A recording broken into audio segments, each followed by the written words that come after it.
Bonjour, donc Jean-François Dagois, je me présente rapidement. Donc, je suis président de l'association de parents de l'établissement du Poujal.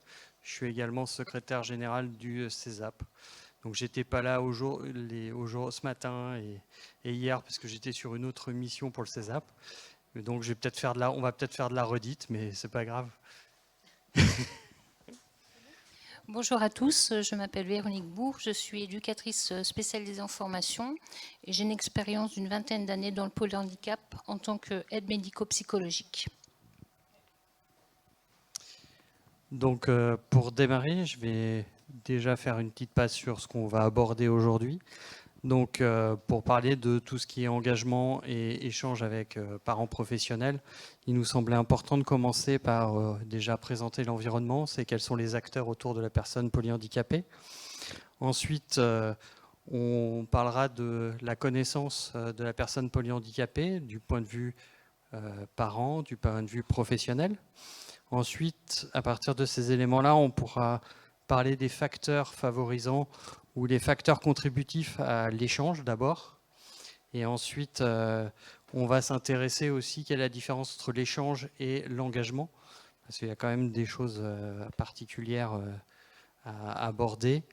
Et ensuite, on parlera des facteurs influents sur la partie d'engagement entre les parents et professionnels. Et puis, on abordera à la fin quelques facilitants également avant une conclusion.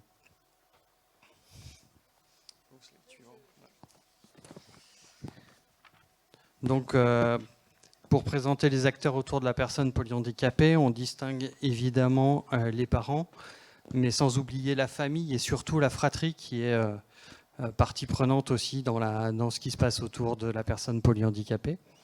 Ensuite, on a tous les professionnels libéraux. On entend évidemment hospitaliers et libéraux, les paramédicaux, tout ce qui découle de la prise en charge, on va dire, au quotidien ou au domicile, en dehors des institutions. Également, pour répondre aux besoins spécifiques au quotidien des personnes que nous accompagnons, il y a des équipes de terrain, donc les aides médico-psychologiques ou les AES, accompagnants éducatifs et sociaux, les éducateurs, les infirmières, les kinés, tout ce qui est paramédical, les orthophonistes, la psychomote, etc. Donc c'est une équipe pluridisciplinaire qui intervient. On peut faire également intervenir des professionnels externes pour venir compléter l'offre. C'est-à-dire que nous, dans notre établissement, par exemple, on a une activité médiation animale. On fait venir aussi une musicothérapeute. On a aussi également un partenariat avec une école d'une commune voisine pour faire de l'inclusion scolaire pour un groupe classe. Voilà. Et puis on va avoir aussi tous les acteurs, par exemple, quand il y a des prises en charge pendant des vacances, des colonies par exemple, des choses complémentaires qui peuvent s'intégrer au sein des institutions en complément, qui peuvent être pilotées aussi par les familles. Également, on est en partenariat avec d'autres institutions pour des projets d'orientation vers d'autres structures pour les jeunes que nous orientons. Donc le réseau se fait aussi par ce biais-là. Sur la connaissance de la personne accompagnée, donc on va déjà faire un focus autour de la famille. Donc la connaissance de la personne se fait évidemment de manière très empirique, puisque on démarre avec l'enfant, un peu comme un enfant ordinaire au départ, c'est-à-dire qu'on apprend à le connaître, à s'adapter, à répondre à ses besoins en fonction de ses cris et autres. Et ensuite, on construit et on y va de manière très empirique par essai-erreur en général, puisqu'il n'y a pas de mode d'emploi, c'est pas fourni avec. Donc on est obligé de s'adapter et donc tout ceci, ça se fait de manière vraiment très progressive au quotidien et avec tout ce qui peut aider à aider. Donc il y a souvent plein d'astuces qui se mettent en place au fur et à mesure. On voit ce qui fonctionne, ce qui ne fonctionne pas. Ensuite, on a aussi une prise en charge forcément qui est singulière, qui est très liée au parcours. C'est-à-dire que chaque parent construit son expérience avec le parcours propre de son enfant. Ce n'est pas un parcours homogène, un chemin bien tracé. Et donc c'est assez difficile pour les familles de définir de prendre ce qui marche chez l'un ne va pas forcément marcher chez l'autre. Donc c'est vraiment une grande singularité. Ensuite, c'est fait de manière très instinctive. Si on interroge souvent des familles, elles ont du mal à expliquer pourquoi elles font ça. Elles savent que, mais si on gratte un petit peu et qu'on cherche à savoir pourquoi vous pensez que, bah, c'est beaucoup plus dur. Parce qu'en fait, il y a beaucoup d'instincts, d'innés, c'est pas de force, c'est pas de l'inné vraiment, mais on le sait parce que il y a une vue d'ensemble. Il y a une approche très globale. Et donc ça, c'est assez particulier. Quand on discute avec des professionnels, eux, ils vont vous donner une liste de choses, de plein d'indicateurs. Mais je ne vais pas déborder sur ma collègue. Aucun souci. Donc accompagner, c'est marcher à côté, au même rythme de la personne. Il s'agit de vraiment d'être à son rythme. Plus concrètement, les personnes que nous accompagnons, c'est les rejoindre là où elles sont, dans leur singularité, dans leur spécificité, dans leur vécu aussi émotionnel, et de les accompagner dans leur projet de vie. C'est repérer leurs forces, leurs potentialités, leurs compétences, et les faire émerger pour les développer tout en respectant leur rythme et leur choix. C'est cheminer avec elles vers un but commun, sans faire à leur place, mais avec elles. Donc tout ce travail d'accompagnement se fait effectivement avec le partenariat avec les familles. Un des points de l'accompagnement que l'on développe, c'est l'observation. L'observation, elle est continue tout au long de la journée et dans une certaine continuité. C'est un outil indispensable qui nous permet au quotidien de mieux connaître les personnes que nous accompagnons et de mieux comprendre comment elles fonctionnent, comment elles perçoivent leur corps, comment elles perçoivent les autres, comment elles perçoivent leur environnement, ce qu'elles ressentent, comment elles s'organisent pour agir. L'observation dans toutes ses formes, parce qu'elle peut être de proximité ou plus à distance, permet de repérer les besoins et les capacités, mais aussi les émergences. Ce qui va nourrir les projets personnalisés. Ce sera de la matière pour développer des objectifs et des étapes. Au quotidien, l'accompagnement comprend également de porter de l'attention à la personne accompagnée, d'être attentif à son confort, à son installation, son rythme de vie et son délai d'intégration de l'information. On a évoqué ce matin la sensorialité, c'est une des dimensions qu'on a à cœur de prendre en charge, d'identifier si les personnes ont des particularités sensorielles, notamment la surcharge. On essaye au Poujal d'être attentif à la surcharge sensorielle qui peut générer de l'inconfort, voire des douleurs chez la personne polyhandicapée. On respecte aussi, on met en place des outils de communication. Donc nous, au Poujal, ça fait quelques années qu'on est un peu sensibilisé au sujet. Le Poujal il y a eu un grand plan de formation sur la communication concrète. Donc une grande majorité des professionnels sont formés. On est en train de mettre en œuvre la communication par gestes qui correspond dans la grande majorité aux personnes que nous accompagnons au quotidien, qui ont un niveau de perception au niveau de la sensation. Donc, par un objet signifiant, on va leur apporter de la prévisibilité, de la compréhension et de la réassurance. Par habituation à chaque instant, à chaque temps fort de la vie quotidienne, le repas, la toilette, le temps de sieste, etc., on va présenter le même objet pour apporter cette prévisibilité et cette rassurance aux enfants. Certains autres enfants ont des codes de communication basés sur des pictos, mais ce n'est pas la majorité de nos jeunes.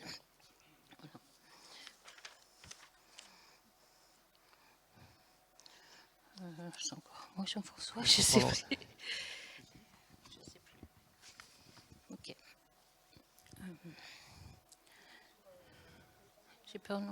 J'ai pas le PowerPoint.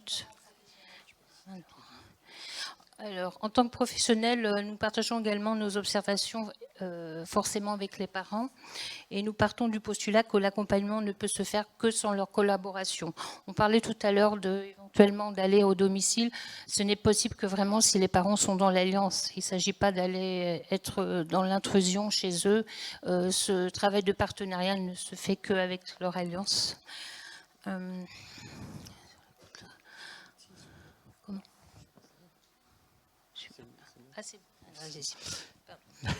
C'est pas grave. Donc, sur les facteurs influents sur l'échange parents-professionnels. L'un des premiers facteurs qui est pour moi, à mon sens, essentiel, mais c'est loin d'être le seul, c'est déjà la maturité de la famille, des parents, pour rentrer dans l'échange. C'est-à-dire que tant qu'un deuil n'est pas fait, qu'il n'y a pas l'acceptation déjà d'un polyhandicap, c'est difficile de rentrer en communication pour projeter des choses ou amorcer une discussion. En fait, il y a une étape où il est nécessaire d'accepter la situation pour pouvoir construire quelque chose avec. Il y a un moment de sidération. Les professionnels peuvent accompagner cette étape-là, mais ça ne va pas permettre d'être dans l'échange, dans la démarche d'aller de l'avant et d'améliorer la prise en charge de la personne. L'autre point aussi important, c'est bien d'avoir en tête le parcours et l'histoire de la famille. Là, quand je parlais d'acceptation tout à l'heure, c'est pas quelque chose de progressif. En fait, il y a des étapes dans le polyhandicap, il y a des rechutes, il y a des choses qui évoluent, pas du tout comme on l'espérait. Alors des fois positivement, mais aussi négativement. Et donc la disponibilité de la famille est fluctuante en fonction d'où elle est dans son parcours. Et ça, c'est essentiel. Et c'est pour ça que l'histoire de la famille, c'est un des points prépondérants pour pouvoir avoir une réponse toujours adaptée et d'être toujours dans le lien avec cette famille pour savoir ce dont elle attend aussi. Alors là, je vais rentrer plus dans des aspects plus, on va dire, techniques, mais pour être dans l'échange, il faut aussi être dans des bonnes conditions d'échange. C'est-à-dire que il faut que côté famille, il y ait de la disponibilité, c'est-à-dire qu'on ait pris du temps, c'est-à-dire qu'il ne s'agit pas de faire un échange entre un coin de porte parce que le parent est pressé, vient chercher son enfant ou pour je ne sais quelle raison. Il faut qu'il y ait un temps propice pour cet échange. Il faut que l'environnement le soit également. On ne le fait pas sur un coin de porte où tout le monde passe. Ça demande peut-être de la confidentialité, ça demande peut-être des tiers, ça demande peut-être différentes choses. Donc il faut construire un environnement qui est favorable. Il faut également de l'écoute du professionnel et aussi des parents. C'est-à-dire que s'il n'y a pas d'écoute mutuelle, c'est très compliqué de pouvoir établir un échange. Il faut être deux. Il faut aussi prendre les retours autour de la personne, parce que souvent, la personne polyhandicapée est limitée dans ses remontées d'informations, mais la famille peut aussi être porteuse de messages ou de constats autour de cette personne polyhandicapée, et donc de pouvoir partager des observations. Enfin, il ne faut pas oublier que la famille, il y a un affectif qui est présent, et cet affectif aussi empêche de temps en temps la prise de recul et qui a besoin de temps pour que certaines choses maturent. C'est-à-dire que quand on est dans l'échange, il y a aussi un temps de digestion de l'échange précédent qui peut aussi faire avancer. Alors tout ceci, ce sont des exemples, ce n'est pas exhaustif, loin s'en faut, mais en tous les cas, tous ces éléments-là doivent être à la tête, doivent être en tête aussi bien des parents que des professionnels, parce que l'échange se fait à deux, et donc c'est bien que ces informations-là soient mutualisées, partagées.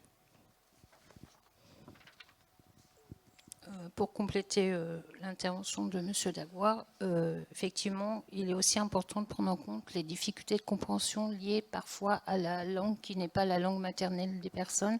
Donc c'est aussi avoir un langage le plus simple possible, éviter d'employer trop de termes techniques ou médicaux et essayer de vulgariser au mieux les concepts et les objectifs qu'on en a en commun. Le but étant de ne pas cacher de l'information, mais de la rendre accessible à tous les parents et à toutes les familles.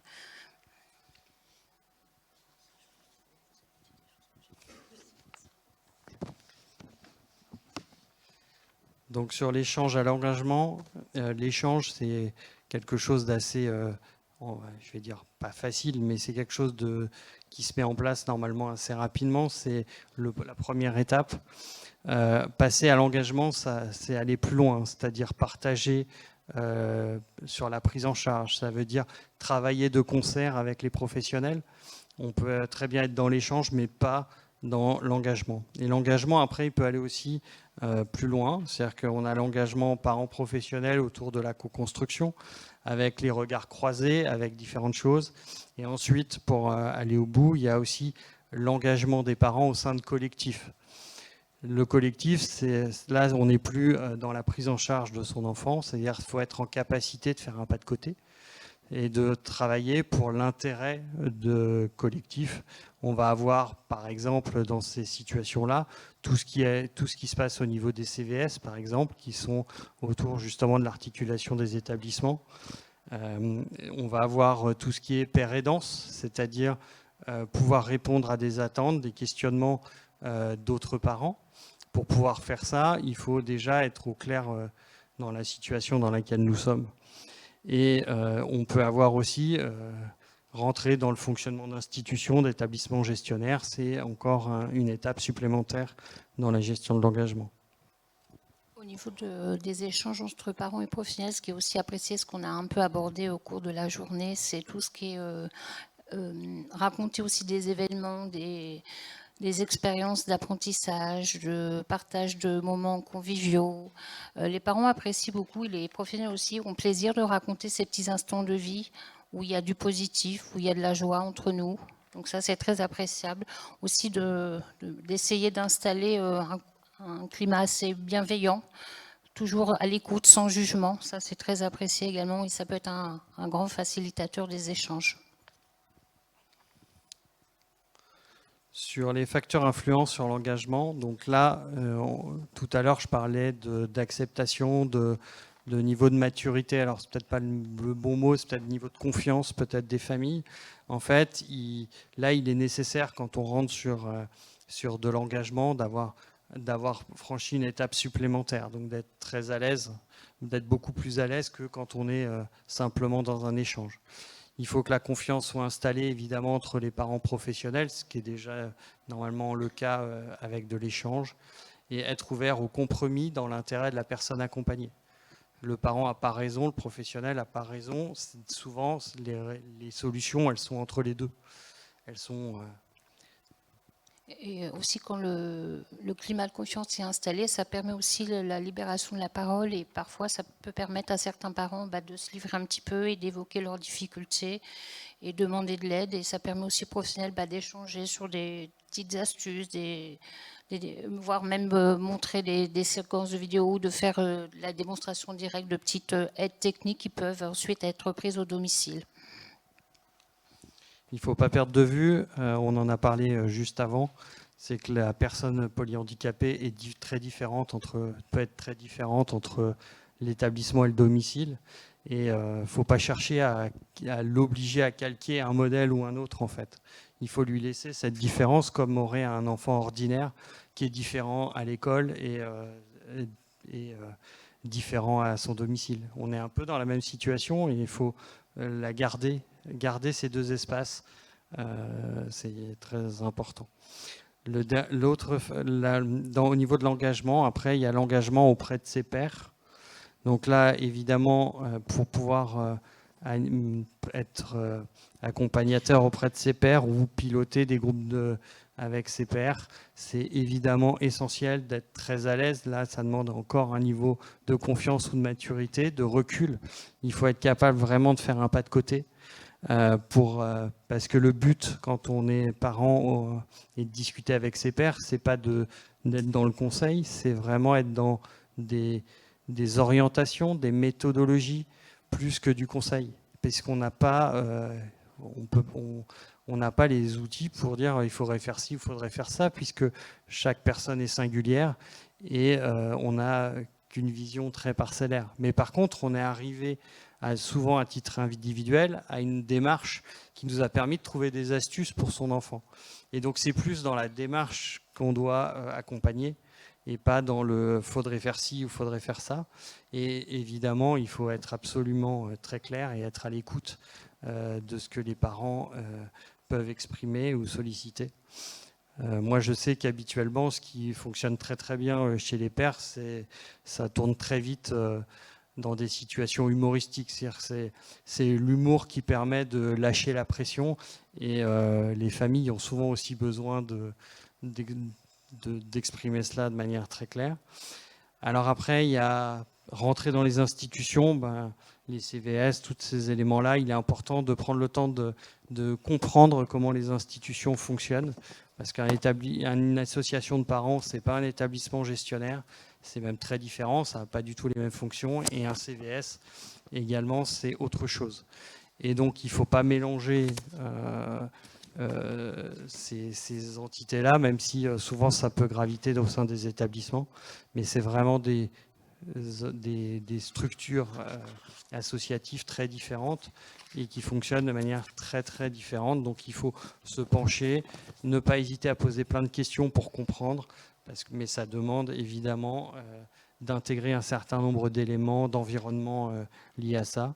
Et quand on collabore évidemment avec ces instances, ça nous oblige à être complètement de pas de côté. On n'est pas là pour parler de son enfant, mais on est là vraiment pour travailler sur le collectif.